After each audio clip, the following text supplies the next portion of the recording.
Ne gaspillez pas l'expérience que vous avez acquise en apprenant. Réfléchissez à ces expériences en ce qui concerne la manière dont vous avez appris et progressé. Car si vous maîtrisez la compétence de l'apprentissage et de la progression, vous pouvez maîtriser n'importe quoi. Dans cette vidéo, vous allez découvrir le meilleur moyen d'apprendre n'importe quoi. Je vais parler d'un cadre général pour l'apprentissage continu. Et à la fin, je vais parler de la façon dont vous pouvez massivement accélérer ce processus. Le cadre général de l'apprentissage continu est le suivant: théorie, action et réflexion. Vous lisez la théorie et les concepts généraux de la compétence que vous voulez apprendre, vous agissez, vous réfléchissez à cette action et au retour d'informations que vous en avez tiré, puis vous répétez le processus.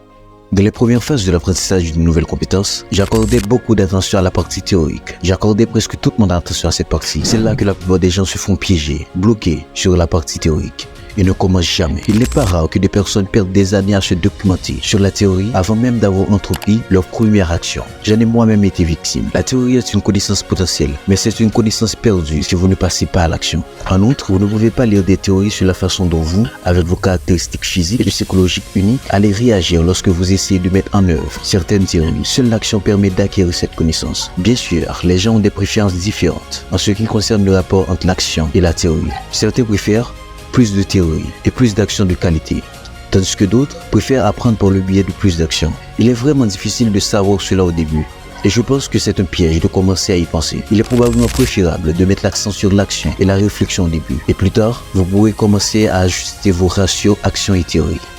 Les deux principaux moyens d'accélérer le progrès en matière d'apprentissage continu sont la fréquentation des personnes partageant les mêmes idées et le coaching. Les personnes partageant les mêmes idées rendent la phase d'action plus amusante et vous poussent à agir. Elles améliorent la phase de réflexion parce que vous pouvez réfléchir ensemble et qu'elles peuvent vous donner leur point de vue sur la façon dont vous avez fait les choses. La phase théorique s'améliore également parce que vous pouvez discuter des théories ensemble et filtrer les mauvaises théories. Un bon coach aura un effet similaire. Un bon coach a déjà parcouru le chemin que vous essayez d'emprunter. Il vous poussera dans la phase d'action, vous fera réfléchir sur les bonnes choses, vous donnera la théorie dont vous avez besoin. Au lieu de vous faire perdre du temps avec des théories qui ne sont pas pertinentes de votre situation spécifique, alors passez à l'action. Ne restez pas bloqué dans la théorie. Agissez et réfléchissez. Accélérez le processus en faisant appel à un coach ou en fréquentant des personnes partageant les mêmes idées, ou les deux. Répétez le processus et je suis convaincu que vous maîtriserez la compétence de votre choix.